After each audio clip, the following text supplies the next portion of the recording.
मौलाना मोहम्मद ज़करिया कांदिर रहमतुल्लाह ताला अलैह के लिए एक जुमला मैंने पढ़ा है कि मौलाना अशरफ अली थानवी रहमतुल्लाह अलैह के पास ये जाते उनकी खानकाह में, किस लिए?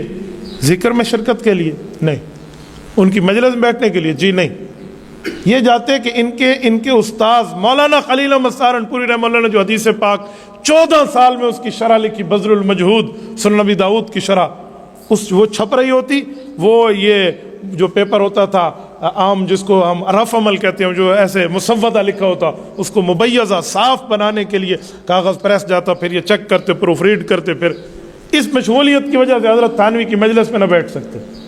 तो एक दिन हकीमुल उम्मत हज़रत थानवी रहमतुल्लाह अलैह को फरमाया कि हज़रत मैं महरूम हूँ आपके दर्स से, लोग आपके दर्स में आते हैं, इल्म हदीस सुनते हैं, कुरान सुनते हैं, शरीयत सुनते हैं, अपनी इस्लाह कराते हैं, लेकिन मैं आपकी खिदमत में नहीं बैठ सकता, मैं तो अपने शेख, अपने उस्ताद, अपने पीर मौलाना खलील अहमद सहारनपुरी रहमतुल्लाह के काम में मसरूफ़ हूँ। हज़रत थानवी ने एक अजीब बात फरमाई, कहा मोहम्मद ज़करिया ये क्या बात, हमारी सआदत, तू यहाँ आता है इल्म हदीस की खिदमत के लिए, आप मेरी मजलिस पे नहीं आते, लेकिन मैं तो आपकी मजलिस पे रश्क करता हूँ कि देखो इस जैसा बंदा चाहिए जो इल्म हदीस की खिदमत के लिए साल हा साल बैठा है, न इसे खाने के वक़्त का पता, न इसे ज़िंदगी की बाकी मामलात का, लेकिन हुजूर की हदीस की खिदमत में मसरूफ़ है। हमें तो रश्क आता है, हमें तो खुशी है आपके इस काम पे। ये मौलाना अशरफ अली थानवी 1000 से ज़ायद कुतुब का मुअल्लिफ़ है। तो हज़रत शेख ज़करिया रहमतुल्लाह फरमाते जब मेरा निकाह हो रहा था ना, उस वक़्त मैंने कोई इतनी बड़ी किसी को इत्तला भी नहीं दी। इत्तेफाक देखें, मौलाना अब्दुल कादिर रायपुरी और मौलाना हुसैन अहमद मदनी रहमहुमुल्लाह अपने दौर के एक इल्मी आसमान है। कहते हैं ये कांदला के रेलवे स्टेशन से गुजर रहे थे तो कैसे इस तरतीब से पता चला कि आज मौलाना याह्या कांदलवी रहमतुल्लाह के बेटे मौलाना ज़करिया का निकाह। कहते दोनों चले आए। हज़रत मदनी रहमतुल्लाह ने मुझे फरमाया कि बुलाया तो नहीं, मैं आ गया हूँ, अब निकाह में खुद पढ़ाऊँगा तेरा।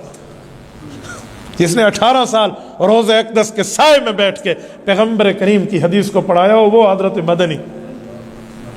इतना ताल्लुक़। और हज़रत शेख रहमतुल्लाह जिस इलाके में रहते थे वहाँ पर बर्गर फैमिली ज़्यादा थी। बर्गर फैमिली का माना हमारी शादी पे थोड़ा ख़र्चा ना हो, बड़ा ख़र्चा हो, हकमार थोड़ा ना हो, ज़्यादा हो, हमारी नाक कटेगी, इस तरह के लोग रहते थे।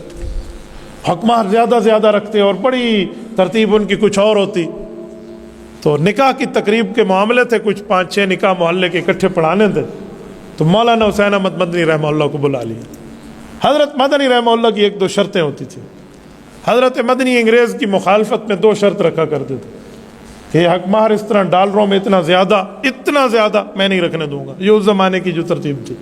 और जिसका कफन अगर खद्दर का होगा, हिंदुस्तानी कपड़े का, तो उसका जनाजा मैं पढ़ाऊंगा, अंग्रेज़ के कपड़े का बना हुआ होगा मैं नहीं पढ़ाऊंगा। हज़रत मदनी का रहमतुल्लाह का अपना एक ज़ौक़ था, वो अंग्रेज़ की दुश्मनी में उनकी रग रग में घुसी हुई थी। तो वो निकाह की तकरीब में आए तो हज़रत शेख ज़करिया को कहा कि जो मैं हकमार रखूँगा ना, महर फ़ातिमी से ज़्यादा नहीं होगा। रिसालत इमाम अलैहिस्सलाम ने अपनी चौथी और चहीती बेटी अम्मा फ़ातिमतुज़ ज़हरा रज़ी अल्लाह अन्हा का जो निकाह किया है, उनसे बढ़ के अगर किसी खातून का हकमार हुआ हुसैन अहमद ने निकाह नहीं पढ़ाएगा। तो हज़रत शेख ज़करिया फरमाते मैं तो परेशान हो गया, मैं मुक्तदियों को जानता था, इलाके वालों को जानता था, हमसायों को जानता था, इनका मिजाज ये नहीं है। और हज़रत मदनी रहमतुल्लाह जैसे बंदे को मैं नाराज़ भी नहीं कर सकता। तो कहते हैं वही हुआ जब हज़रत तकरीर के लिए खड़े हुए और गुफ्तगू इरशाद फरमाई और वहाँ दलाइल दिए कि रसूलुल्लाह की बेटी से बढ़ के किसी बेटी की इज़्ज़त, और इस पर जब बात इरशाद फरमाई ना तो कहते हैं वही लोग जो मुखालफत में शायद आते उन्हीं की आंखों में आंसू आ गए। उन्होंने कहा जी आपकी बात ठीक है, आप वही शरीय तरीका पूरा फरमाएं जो शरीयत ने आपको तालीम दी। कहते उसी पर निकाह हुए, मजलिस ख़त्म हुई, लोग रुखसत हो गए। फरमाते मेरे दिल में था कि शायद कुछ महल्ले की बूढ़ी ख़वातीन मुझे आकर कहें ज़करिया ये तूने हमारे ख़ानदानों की तरतीब बदलवा दी है।